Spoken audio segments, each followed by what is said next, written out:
Buenas tardes, buenas noches.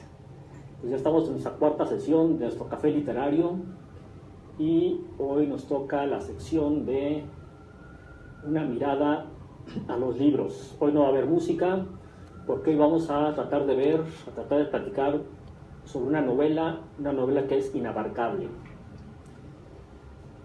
Esta novela es Noticias del Imperio, su autor Fernando del Paso.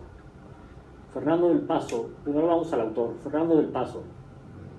Fernando del Paso Morante nace en la Ciudad de México en el año 1935 y él es un artista que se desenvuelve en varios campos, entre ellos la fotografía, el dibujo, como escritor, en la novela, en el ensayo, cuento, y nos vamos a enfocar ahorita en lo que es la novela.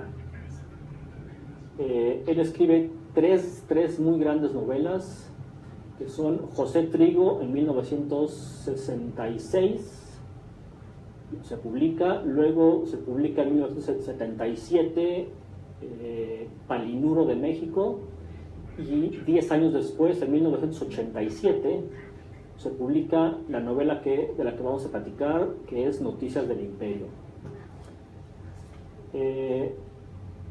Don Fernando del Paso, entre otros muchos logros, le fue otorgado hace 2 años, en el 2015, el Premio Cervantes de Literatura. Y para darnos cuenta más o menos de la magnitud de este premio, yo creo que después del Premio Nobel de Literatura, ahí abajito de este premio hay varios premios que se equiparan entre sí, pero depende de la lengua en que estén escritos las obras. Así tenemos que, por ejemplo, para el idioma francés, el premio más importante en literatura es el Goncourt, que se otorga a la mejor novela escrita en francés, en lengua francesa. Luego tenemos en inglés, está el premio Booker, que se otorga a la novela del año, premiada en el año, no solamente de Inglaterra, digamos, o del Reino Unido, sino de todos los países que forman la Commonwealth, que es la Mancomunidad de Naciones y que está formada por 52 países. Esos 52 países son aquellos que han mantenido alguna relación histórica con el Reino Unido. Y de la lengua española, el más importante es el Premio Cervantes, que se le otorgó en el 2015 a don Fernando del Paso. Bien, pasemos ahora a la estructura del libro. La estructura del libro es un libro denso, de cerca de 1000 páginas, 900 y pico, dependiendo de la edición, y nos habla de la historia de México, básicamente, pero conectado con los imperios europeos. El autor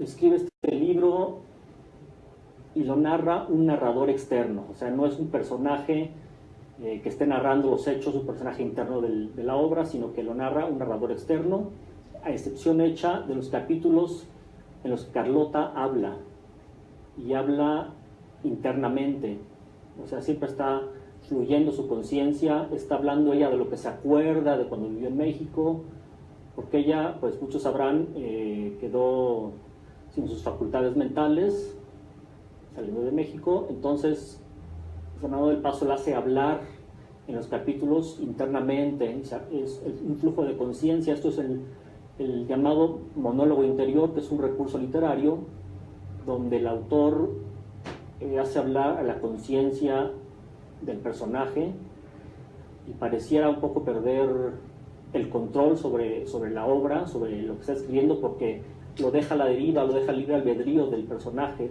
está fluyendo su conciencia, incluso el tiempo es diferente. El personaje que está discurriendo internamente está utilizando un tiempo psicológico, que es diferente al tiempo cronológico. Entonces, así está estructurado el libro, son 1000 páginas. Se dice que don Fernando del Paso escribió 10.000 páginas, las que depuró, filtró y salieron estas 900 y pico de páginas, dependiendo de la edición, ¿verdad? Vamos a ver ahora la historia que encierra el libro. y luego pasaremos a abordar el libro ya en sí. La historia que les voy a contar, muchos la conocen, tal vez someramente, y muchos la conocen más a fondo. Yo por lo menos conocía la historia de Maximiliano y Carlota someramente, de las clases de secundaria, algo así. Y la novela de Fernando del Paso nos da detalle de muchísimas cosas sumamente interesantes, bonitas, amenas, etc. La historia está protagonizada por Maximiliano y por Carlota. Maximiliano nace en el año 1932, muere en 1967, solo 35 años vive Maximiliano. ¿Y quién es Maximiliano? Pues Maximiliano es nada menos y nada más que el hermano más cercano del emperador de uno de los imperios más poderosos de Europa en la historia occidental moderna, digamos. Es hermano de Francisco José I, quien gobierna nada más y nada menos que durante 68 años el imperio austrohúngaro, hasta que se disuelve ya con la Primera Guerra Mundial, ¿no? Y Carlota es su esposa, se casa con Maximiliano. Carlota nace en 1940, 8 años después que Maximiliano, pero vive hasta 1927, o sea que le sobrevive 60 años a Maximiliano, y 60 años los cuales los pasa pues sin sus facultades mentales, totalmente trastornada. También por ahí hay muchísimos personajes, y también entre los personajes está pues, Mariano Escobedo, Napoleón III, el mismo Papa, y como personaje a destacar también sería nuestro prócer patrio Benito Juárez, que tiene un importante papel aquí y que Fernando del Paso nos deja ver como en toda su entereza y en todos sus arrestos que siempre tuvo Benito Juárez. Un poco antes de pasar a mayor detalle a la historia de ellos, ¿cuál era el entorno? Siempre es importante analizar el entorno. En Europa, porque el libro se desarrolla tanto en Europa como en México, más en México que en Europa, pero están conectados porque Maximiliano siempre tuvo dependencia de Europa, de los imperios que lo nombraron. Estamos en 1948, ya había nacido Napoleón, Maximiliano tenía 16 años aproximadamente, y solamente voy a destacar este hecho porque no tenemos tiempo para dedicarle al entorno de Europa. En el 1948, hay una serie de revueltas en Europa, por varios países de Europa, donde se busca, la población y los grupos de presión buscan que las restauraciones monárquicas no regresen a los imperios europeos, a los países europeos. Estas revueltas son sofocadas rápidamente por los gobiernos, pero queda en el aire esa idea de mayor libertad en los gobiernos.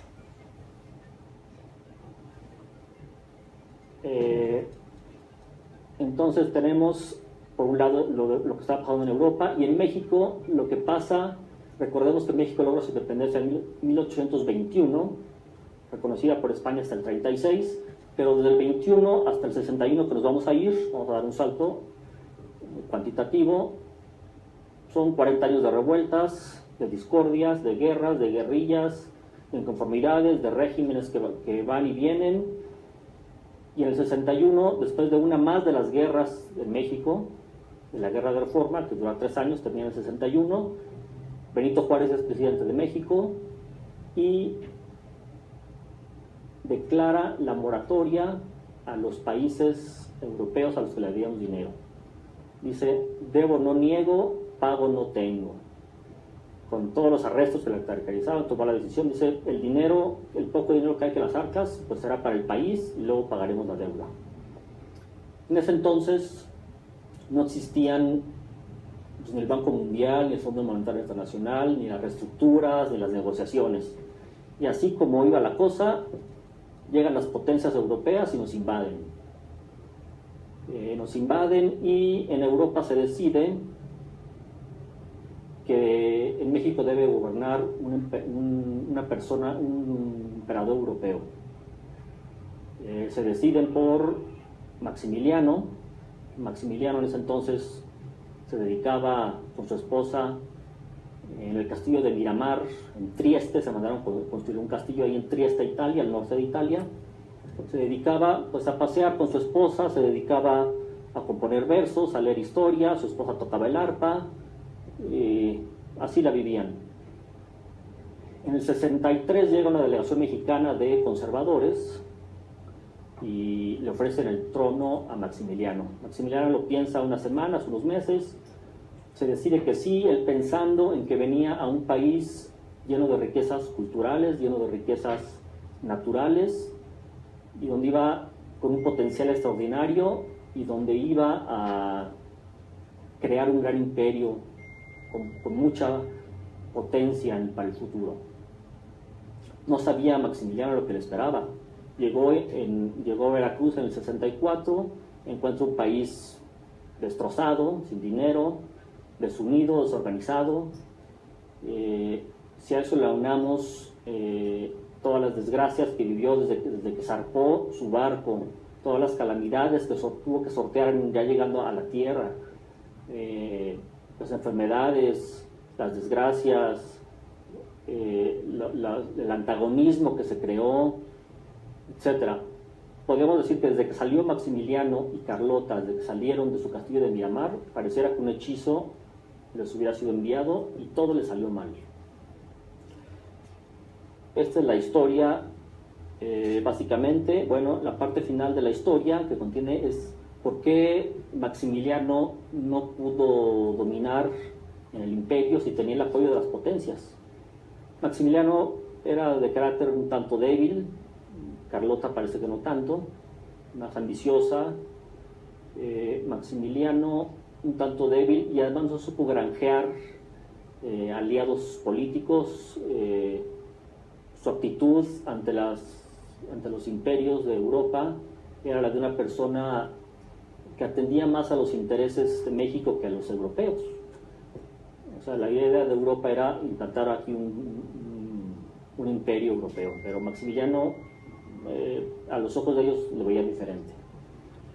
Y, bueno, un detalle un poco chusco, tragicómico, incluso en el final de la vida de Maximiliano, hasta ahí le cayó la desgracia, ya que había muerto, que había sido fusilado, en el Cerro de las Campanas, pues ya vino el proceso del entierro y pues Maximiliano era una persona, era un europeo de una talla muy alta, mucho más alta que el medio mexicano, y mandaron conseguir un ataúd, y en el ataúd pues no cabe Maximiliano en el ataúd. Entonces lo que hacen es romper la tapa de un extremo y le sacan por ahí los pies y así se lo llevan a enterrar con los pies colgando de fuera. Bueno, es un detalle chusco, pero para que vean hasta dónde llegó la magnitud de la desgracia. Hasta ahí todavía se cernía la desgracia sobre Maximiliano. En el Inter había salido, antes de que fusilaran a Maximiliano, había salido Carlota hacia Europa a pedir desesperadamente ayuda a Napoleón III, que era el que los había nombrado, les había brindado todo su apoyo. Retiró los ejércitos, retiró el apoyo, no recibió a Carlota. Carlota fue a buscar a la mujer de Napoleón III, Eugenia Cortijo. Tampoco le presta oídos esta Eugenia, y hasta el Papa va a ver ya desesperada a Carlota para buscar algo de ayuda, a pesar del Papa. El Papa, ya cuando llega con el Papa, ya llega sin razón, sin facultades mentales. Incluso ya pensaba que en el Vaticano la querían envenenar. Ella decía que de las fuentes del Vaticano el agua estaba envenenada porque la querían envenenar. Total, no prosperan sus negociaciones, su petición de ayuda, y termina totalmente loca, recluida en un castillo. Veamos ahora el libro. El libro es un portento. Realmente creo que es una de las mejores novelas del siglo XX. Es profundo, bello, tiene una prosa muy fluida. Todos los capítulos destinados, que es el 80% de los capítulos que están destinados a la reseña de los hechos que sucedieron en México y en Europa, son relatados con mucha prestancia, son relatados de una manera hermosa. Y tenemos, por otro lado, el otro 20% de los capítulos que está destinado a Carlota, pues son de una belleza, a pesar de que relata puras locuras esta Carlota, pues tenemos que es una locura un tanto poética. Y ahorita vamos a ver por qué es poético. Ahorita os voy a leer un parrafito, porque ese es el gusto de leer el libro. Aunque vayamos al primer parrafito donde está hablando internamente Carlota. Dice: desciendo del castillo en el que vivo, que es mi cabeza, desciendo de un palacio tan grande como el universo, con puertas y ventanas que se abren a toda la historia y todos los paisajes. Desciendo y salgo por mi boca y mis oídos. Me asomo a mis ojos, afloro a mi piel, solo para darme cuenta de que estoy encerrada en un mundo que me ahoga, en una realidad mezquina, pigmea e incomprensible que me enloquece. Creo que es un párrafo muy bonito donde podemos atisbar un poquito de la locura, o mucho de la locura de Carlota, pero vemos un rayito ahí de que se da cuenta de que el mundo la ha vuelto loca. Eso es lo que puede uno concluir después de leer este párrafito. El mundo la volvió loca y busca salir del mundo.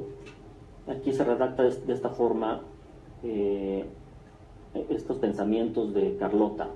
Pero no todo el libro así. Les decía que todo el libro tiene una dinámica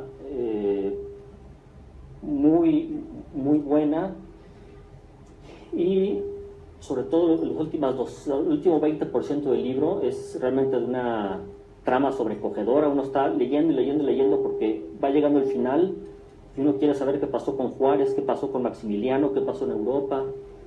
El autor nos lleva del castillo de Chapultepec al castillo de Schönbrunn en Viena, de ahí al castillo, al Palacio de Versalles, al castillo de las Tullerías, regresamos a Chapultepec.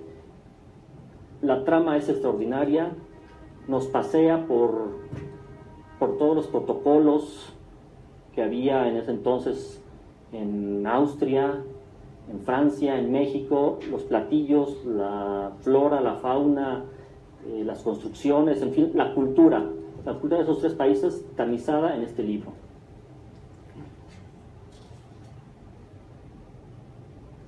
Veamos, ahora tenemos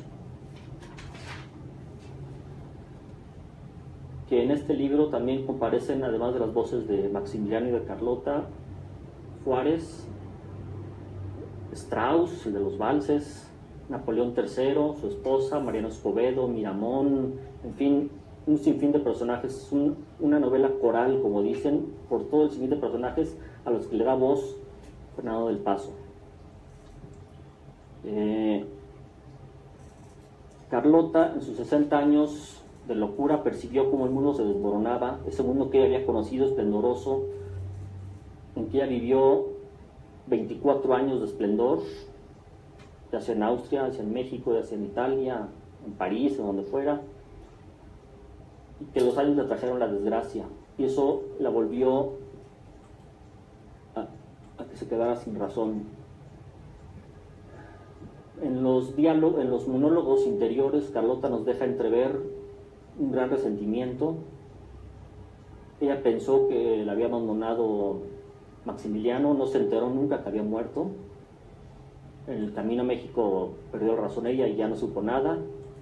Ella vive encerrada en ese castillo de Bélgica, castillo de Beschot, donde finalmente muere. Pero antes de morir sigue rememorando, sigue recordando y sigue llenando su vida de recuerdos, de sinsentidos y de algunos rayitos de luz.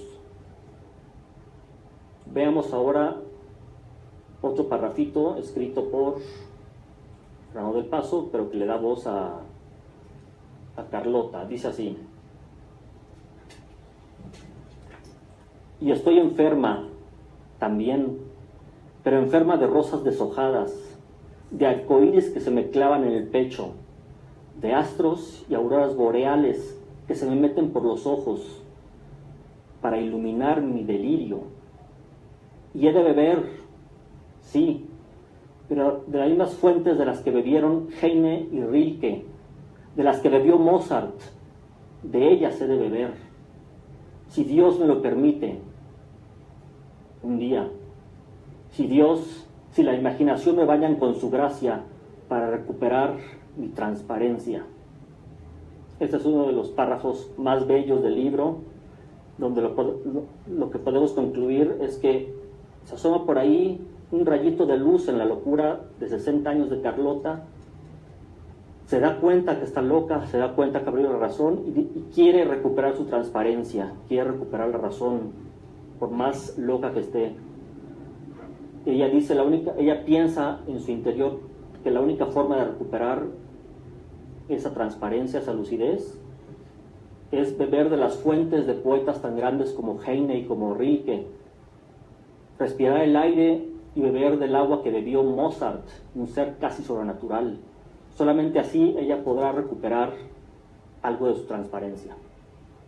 Carlota sobrevivió obviamente a Maximiliano, a Benito Juárez, la época porfirista, la Revolución Mexicana, la Revolución Rusa, la Primera Guerra Mundial, Napoleón III, el Imperio Austrohúngaro. A todo eso sobrevivió, pero sin facultades mentales, encerrada en un castillo, sola y triste.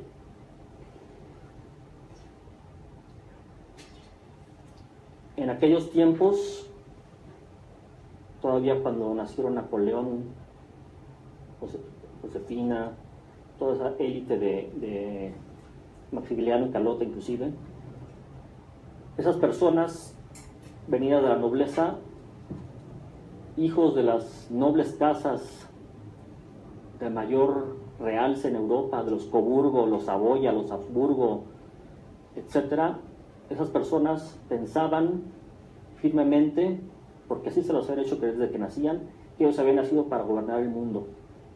Y Maximiliano y Carlota no fueron la excepción. Sin embargo, sus sueños se vieron desbaratados por esa decisión de venir a México. Ellos habían vivido tranquilos en el castillo de Miramar, sin mayores sobresaltos.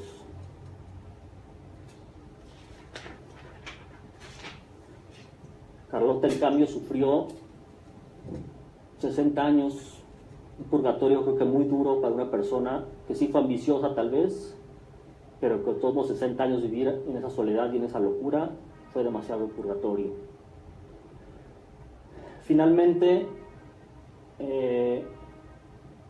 tras esos sueños desbaratados que quedaron en nada, en la oscuridad, se ciernieron sobre ellos las nubes y se descargó una tormenta terrible sobre ellos. Esos sueños quedaron rotos y quemados por el fuego, y hacia el final del libro, don Fernando del Paso, en 2 renglones, nos describe muy bellamente cómo es que esos sueños quedaron deshechos. Dice, ni las luces del amanecer pueden contarnos cómo nacen los sueños de sus cenizas, ni la penumbra del ocaso cómo los sueños se consumen en llamas. La novela es estupenda, encantadora, densa, histórica, llena de detalles, llena de historia, llena de momentos agradables, de sinsabores también, pero finalmente creo que don Fernando del Paso, al final de la novela, la juzgamos con un poco de objetividad. Vemos que él no se decanta ni por Maximiliano, ni por Napoleón, ni por Juárez, ni por Carlota, ni por nadie. Él solamente muestra los hechos, los relata de una manera muy bonita, muy profunda, pero eso sí, nos deja a los mexicanos, nos invita a los mexicanos a que integremos a Maximiliano y a Carlota al panteón de la historia de nuestra nación, al panteón de la historia de México. Pues esta es la novela. Es una novela muy extensa, que se las traté de contar en 20-25 minutos. Espero que les haya despertado interés, que algún día la puedan leer, no se van a arrepentir. Es la mejor novela mexicana que yo he leído. No he leído muchas, ¿no? Pero es la mejor novela mexicana que yo he leído y le rindo tributo. Los invitamos a estar con nosotros el próximo jueves, a la misma hora, a las 7 de la noche. Y feliz noche. Hasta el próximo jueves.